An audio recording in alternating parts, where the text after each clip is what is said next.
ಎಲ್ಲರಿಗೂ ನಮಸ್ಕಾರ. ಈ ವಿಡಿಯೋ ನೋಡ್ತಿರುವಂತಹ ಗರ್ಭಾವಸ್ಥೆಯಲ್ಲಿರುವಂಥ ಹೆಣ್ಮಕ್ಳಾಗಿರ್ಬೋದು, ತಾಯಂದಿರಾಗಿರ್ಬೋದು, ಅಥವಾ ಗರ್ಭಾವಸ್ಥೆ ಆಗಬೇಕು ಅಂತ ಪ್ರಯತ್ನಿಸ್ತಿರೋ ಹಲವಾರು ಹೆಣ್ಮಕ್ಕಳಿಗೆ ಇದೊಂದು ಸಿಹಿ ಸುದ್ದಿ. ಎಲ್ಲ ಹೆಣ್ಣುಮಕ್ಕಳಿಗೆ, ಎಲ್ಲ ತಾಯಂದಿರಿಗೆ ಅವ್ರ ಮಗು ಉನ್ನತವಾದ ರೀತಿಯಲ್ಲಿ ಬದುಕಬೇಕು, ಉನ್ನತ ಶಿಕ್ಷಣ ಪಡೆಯಬೇಕು, ಒಳ್ಳೆಯ ಮನಸ್ಥಿತಿ ಇರಬೇಕು ಅನ್ನೋ ಆಸೆ, ಮತ್ತು ಇಡೀ ಲೋಕನೇ ಆ ಮಗುನ ಶ್ರೇಷ್ಠ ಮಗು ಅಂತ ಕರಿಬೇಕು ಅನ್ನೋ ಆಸೆ ಪ್ರತಿ ತಾಯಂದಿರಿಗೂ ಇರುತ್ತೆ. ಅದಕ್ಕೆ ಆ ತಾಯಿ ಹುಟ್ಟಿದಾಗಿಂದ ಆ ಮಗುಗೆ ಒಳ್ಳೆಯದನ್ನು ಹೇಳ್ಕೊಡ್ಬೇಕು, ಒಳ್ಳೆಯದನ್ನು ಕೇಳೋ ಅಂಥದ್ದು ಮಾಡಬೇಕು ಅಂತ ಒಳ್ಳೆಯ ಶಿಕ್ಷಣ ಕೊಡೋ ಪ್ರಯತ್ನ ಸತತವಾಗಿ ಆ ತಾಯಿ ಮಾಡ್ತಾನೆ ಇರ್ತಾಳೆ. ಅದಕ್ಕೆ ನಾವೇನು ಹೇಳ್ತೀವಿ, ಮಗುವಿಗೆ ಒಳ್ಳೆಯ ಸಂಸ್ಕಾರ ಕೊಟ್ಟು ಬೆಳೆಸಿದಾರಪ್ಪ ಅಂತ ಹೇಳ್ತೀವಿ. ಆದರೆ ಅದೇ ಮಗುವಿಗೆ ಗರ್ಭದಲ್ಲಿರುವಾಗಲೇ ಸಂಸ್ಕಾರ ಕಲಿಸೋದು ಅಂದರೆ ಇನ್ನೂ ಎಷ್ಟು ಚೆನ್ನಾಗಿರುತ್ತೆ ಅಲ್ವಾ? Yes, you got it right. ಗರ್ಭ ಸಂಸ್ಕಾರ, ಇದ್ರ ಬಗ್ಗೆನೇ ಮಾತಾಡ್ತಾ ಇದ್ದೀನಿ.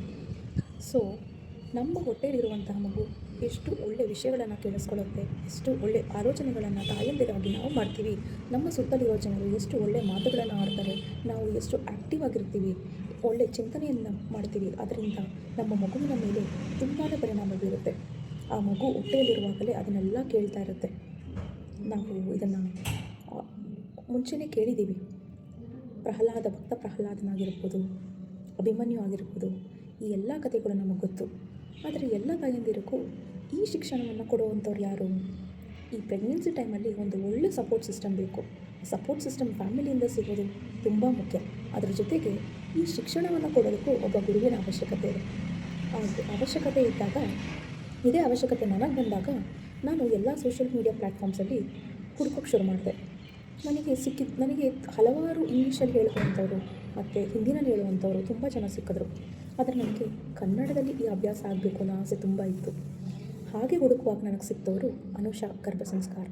ಸೊ ಅವರ ತರಬೇತಿಯಲ್ಲಿ ನಾನು ಪಡೆದ ಶಿಕ್ಷಣ, ಅದರ ಅನುಭವವನ್ನು ಈಗ ಹಂಚ್ಕೋತಾ ಇದ್ದೀನಿ.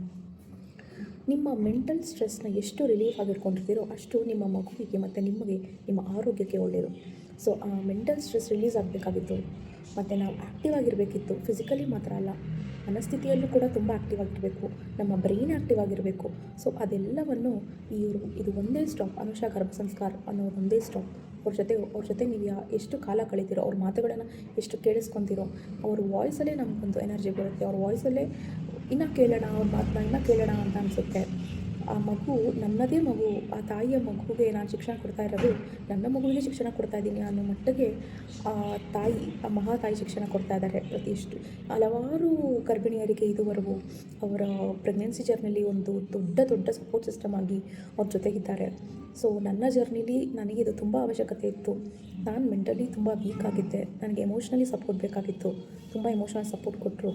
ಜೊತೆಗೆ ನಾವು ಹೇಗಿರಬೇಕು, ಹೇಗೆ ಊಟ ಮಾಡಬೇಕು, ನಮ್ಮ ಆಹಾರ ಸೇವನೆ ಹೇಗಿರಬೇಕು, ನಮ್ಮ ಥಿಂಕಿಂಗ್ ಹೇಗಿರಬೇಕು, ನಮ್ಮ ಆ್ಯಕ್ಟಿವಿಟಿ ಹೇಗಿರಬೇಕು ಅನ್ನೋದ್ರ ಬಗ್ಗೆ ಎಲ್ಲ ತುಂಬ ತಿಳಿಸ್ಕೊಟ್ರು. ನಮ್ಮ ಮೈಂಡು ನೆಗೆಟಿವ್ ಥಾಟ್ಸ್ಗೆ ಒಳಗೆ ಹೋಗದೇ ಇರೋ ಹಾಗೆ ತುಂಬ ಚೆನ್ನಾಗಿ ನೋಡಿಕೊಟ್ರು. ನಾವು ಕೇಳುವಂಥ ಪ್ರತಿ ಡೌಟ್ಸ್ಗೂ ಅಷ್ಟೇ ಖುಷಿಯಿಂದ ಆನ್ಸರ್ ಮಾಡ್ತಿದ್ರು. ಸೊ ಅವ್ರ ಮಾತು ಕೇಳ್ತಾ 9 ತಿಂಗಳು ನಾವು ಹೇಗೆ ಕಳೆದ್ವಿ ಅನ್ನೋದೇ ಗೊತ್ತಾಗಲಿಲ್ಲ ನನಗೆ. ಸೊ ನಿಮಗೇನಾದರೂ ಈ ಗರ್ಭ ಸಂಸ್ಕಾರ ಅನ್ನೋದರಲ್ಲಿ ಆಸಕ್ತಿ ಇದ್ದರೆ ದಯವಿಟ್ಟು ಇವ್ರನ್ನ ಕಾಂಟ್ಯಾಕ್ಟ್ ಮಾಡಿ. ಅವರ ಶಿಕ್ಷಣದ ಮೂಲಕ ನಿಮ್ಮ ಮಗು ಎಲ್ಲ ಒಳ್ಳೆಯದಾಗಲಿ ಅಂತ ಹಾರೈಸ್ತೀನಿ. Happy pregnancy, happy motherhood. Thank you.